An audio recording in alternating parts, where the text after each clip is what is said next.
benefiting from being slightly further west than Vondée Globe leader, Charlie Dalin, MACIF Santé Prévoyance, Yoann Richomme, has remained slightly faster and so has continued to shave a few more miles off his deficit to the leader. In the rest of the fleet, Briton Sam Goodchild, vulnerable, continues with his head-to-head against Jérémie Beyou, Sharral, racing for 4th and 5th. Germany's Boris Herrmann, Malizia Seaexplorer, 9th, climbed the mast last night and lashed his J2 to the head of its forestay after his hook system broke. Jean Le Cam, Tout commence en Finistère, Armour Lux, 14th, has made a nice gain, breaking away from the pack chasing him, while Éric Bellion, Standers 1, Altavia, 28th, has decided to take shelter in the lee of the Falklands after his J2 attachment repair gave way. With their respective teams now assembling in lashed on the eyes of the MACIF Santé Prévoyance, Paprec Arcs, supporters are monitoring the Anticyclone, which is protecting the Vendee and Brittany coasts with a ring of very light winds. Indeed, this calm zone is requiring Charlie Dalin and Yoann Richomme to go up to the tip of Brittany before tacking south along the coast to get back to lashed. However, this anticyclone is moving away slightly according to Bosselet Rockhut, the Vondée Globe weather consultant. And so in the end they might have more wind towards the finish. Charlie Dalin's estimated arrival time has been advanced to between midnight and Tuesday morning 0600 hours UTC. The management of the anticyclone may yet determine the gap between the two men. Since last night, Richomme has had the advantage. His shift to the west has given him more wind, and that has met a gain of about 50 miles during the night, and the gap is now 140.8 miles on the 1400 hours UTC ranking this afternoon. Yoann benefits from a slightly stronger wind. But in the end, it's Charlie who will get more wind first. Even if, in the short term, Yoann comes back, the elastic effect will continue. We are still downwind around the Azores. It has been an intense with stronger conditions than expected with up to 34 knots. Am I a little faster? I haven't looked at the ranking, but we know that these are conditions that are better for me.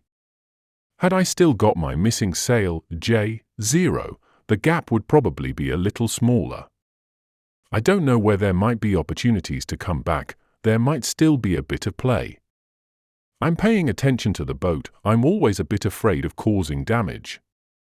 We're preparing for the finish with the team.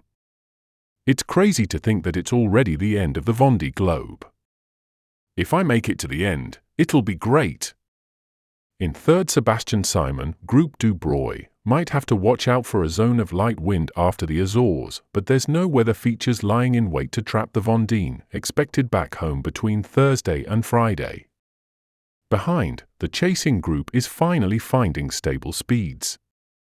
From Sam Goodchild, vulnerable, 4th, to Justine Metro's Teamwork Team SNEF, 10th, they are starting to head straight north, benefiting from the southeasterly trade winds.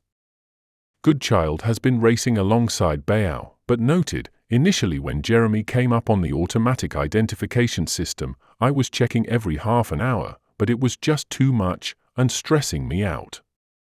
And so I've stopped looking, and am going just as fast. Germany's Herrmann, Malizia Seaexplorer, 9th, who is part of this group, has had a hectic last few hours. Yesterday Herrmann was ruining the breakage of his J2 hook.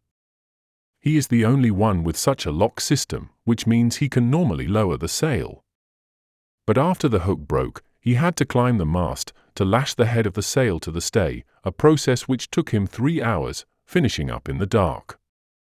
Herrmann said, "I felt relieved after having managed to put the J2 back in place. The adrenaline of having to climb the mast kept me going, but it made me very tired. I slept well now, I'm feeling better." The whole group is getting out of the zone we were in well, apart from Thomas Ruyant, vulnerable, 7th, and me. We're a bit too west in my opinion, and it's not moving easily. But if we tack we'll go backwards, if we carry on we won't go anywhere fast. I don't know what to do yet. We'll have to tack again, tack, and negotiate the wind shifts. It's not going to be easy. A little further on, the balance of power changes for the trio Clarice Kramer, L'Occitane en Provence, 11th, Samantha Davies, Initiatives Coeur, 13th, and Benjamin Dutroux, Guyot Environment, Water Family, 12th. It's more complicated than it looks on the race tracker, says Bossele Rockhut, confirming what Clarice said yesterday. In the west, the two sailors further west, Kramer and Davies, remain in a very unstable wind zone. Dutroux, offshore to the east, benefits from a more stable, more consistent breeze, which could see him overtake the two women. Jean Lecam, Tout commence en Finistère, Armalux, 14th, has been the surprise package of the day. In the light air on his David Raison designed daggerboard boat, he has taken off. The trend is always for those behind to come back thanks to the wind associated with the depression and the anticyclone below, says the race's weather consultant. And so Lecam's gains could be short-lived. Meantime, Kiwi Conrad Coleman, MS Amlin, 22nd, is escaping along the ZEA. After his steering system failure yesterday, Sebastian Marset, Fusia, 24th, now has to repair his Genica, which has been torn over more than 2 meters. Kojiro Shiraishi, DMG Mori Global 1, 26th, is taking advantage of the high pressure to observe his penalty. The Japanese skipper had broken his engine seal on December 31st and was given the statutory 120-minute penalty. Hello everyone, hello again. If it keeps going like this, I will not find the time to shave myself. It was now a few hours occupied by to prepare the mast line, to put my J2 back up. I'm already dressed up. I will now do the last preparations on the foredeck, fully on the water obviously. And then bear away, hoist the sail on a masthead halyard, climb up, lash it, come down, lash it in the bottom, and then keep sailing. Sounds easy, but I'm not so à l'aise. There is a bit of sea, obviously the chop of the trade winds. But anyway, we will try. I tell you after how it's going. Wish me luck. And I tell you another thing after as well. I know why it happens, I think. It's a superstition thing. By the way, the part that broke is this one. So it was probably underdimensioned to start with, but there might be other reasons. It's a little bit something we put in place ourselves. It's not fully to the books, so I regret a little bit that choice, but no point of regretting now. It's could be worse, right? Cheers, talk later.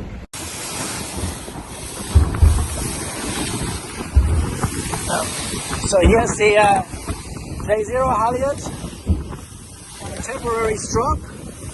This is the strop to lash the sail on the top.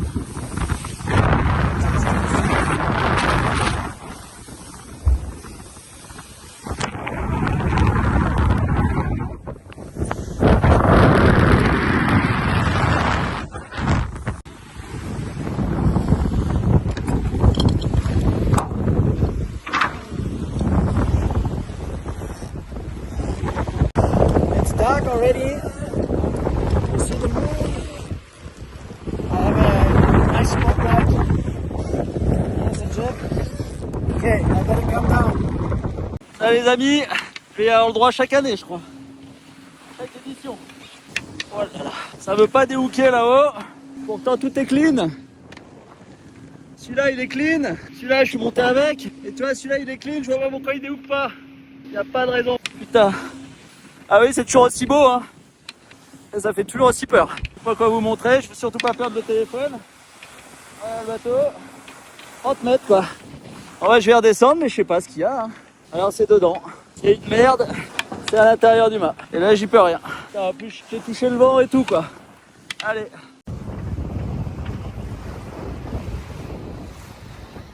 C'est fini la sieste?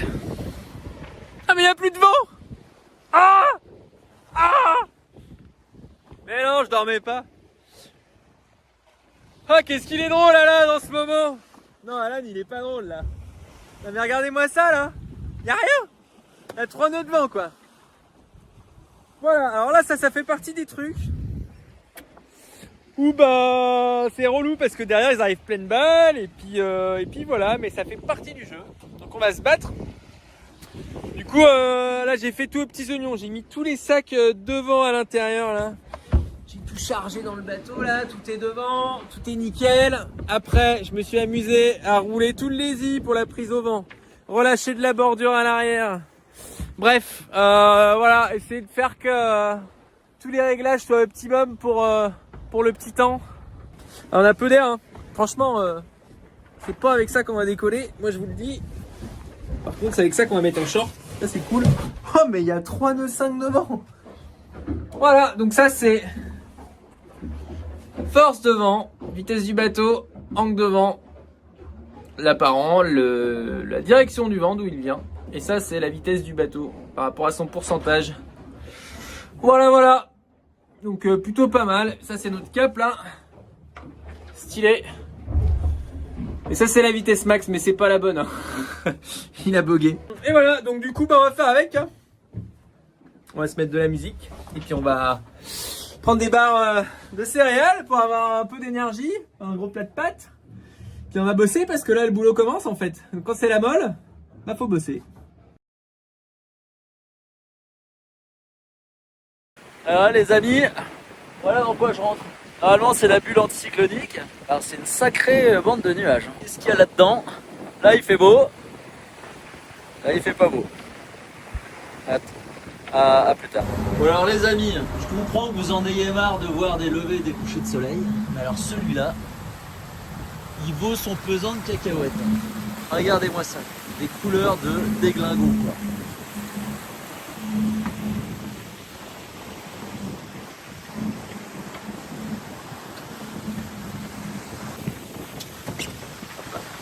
Ça biche, hein. Ah la vache, la beauté. Allez, bonne journée à tous.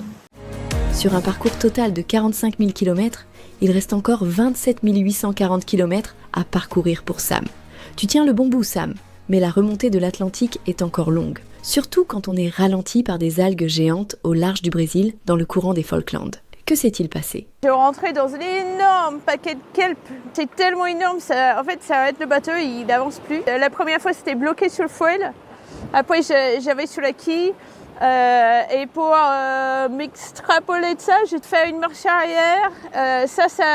Tout n'est pas parti. Donc là j'ai pris la gaffe et puis j'ai arraché avec des mains des algues du foil. J'ai fait au plus vite pour me dégager de là.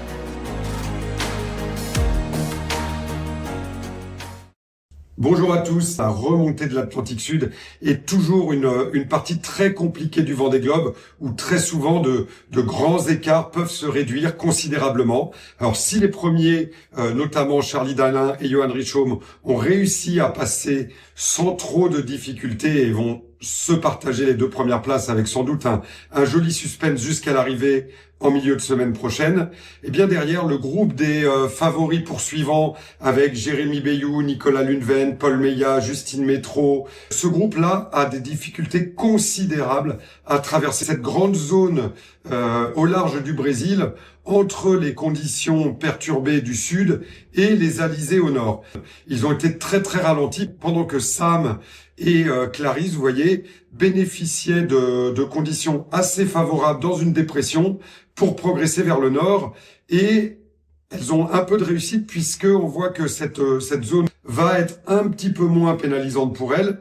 Et puis en plus, le groupe de Jérémie Beyou, etc., va, une fois qu'ils vont entrer dans les alizés, comme c'est le cas en ce moment, avoir des vents orientés très nord-est, c'est-à-dire très face au vent, avant de pouvoir vraiment accélérer vers l'équateur.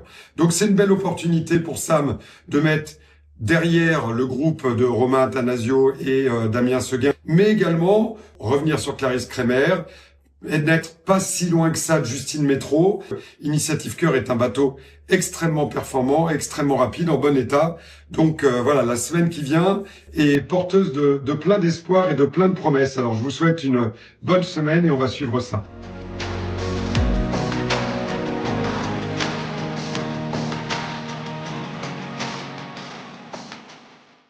Sur une course de plus de 2 mois, 3 mois, combien de douches au total?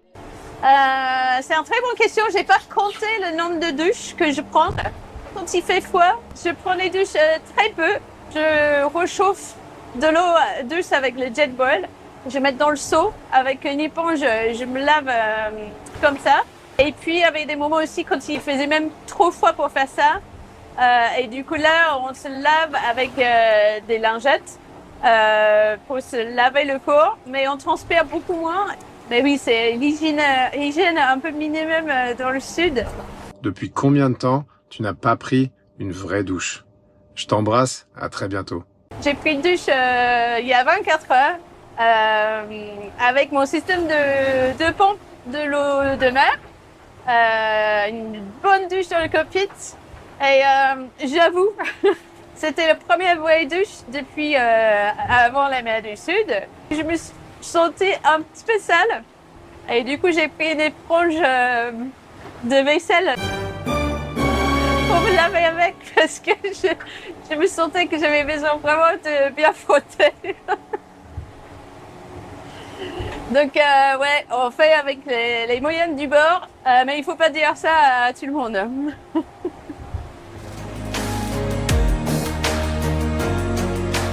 Ça fait 2 mois que je suis en mer sur ce Vondée Globe et je trouve que le temps il a passé super vite. Du coup, la solitude, j'ai zéro problème avec ça.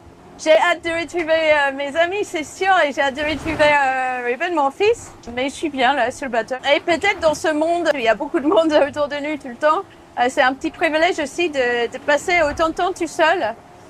Donc je profite parce que ça arrive quasiment jamais sinon. C'est pas complètement la solitude parce que on a un téléphone satellite quand même. Et du coup, j'ai les messages de mes proches.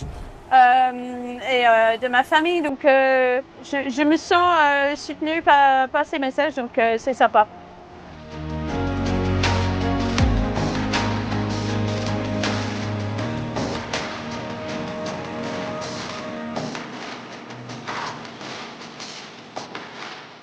Grâce à votre aide, j'ai réussi à sauver jusqu'à maintenant 88 enfants. Donc c'est génial, merci énormément à vous tous pour votre soutien. À très bientôt à l'arrivée.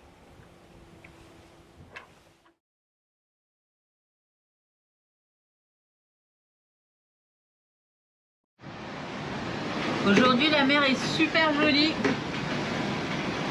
En fait avec Giancarlo on a échappé à la tempête qui s'est un peu décalée dans le sud par rapport à ce qu'on craignait à un moment donné. Donc c'est tout le groupe qui est derrière nous qui est en plein dedans. J'espère que ça va aller pour eux, ça doit pas être facile. Et ici bah du coup franchement les conditions sont très sympas. Ça s'est calé au fil de la journée, ça s'est stabilisé et là il y a du soleil, de la brise. Il commence à faire nettement plus chaud qu'il y a quelques jours. Je rêve de prendre une douche. Et en tout cas, eh ben là, je profite du soleil.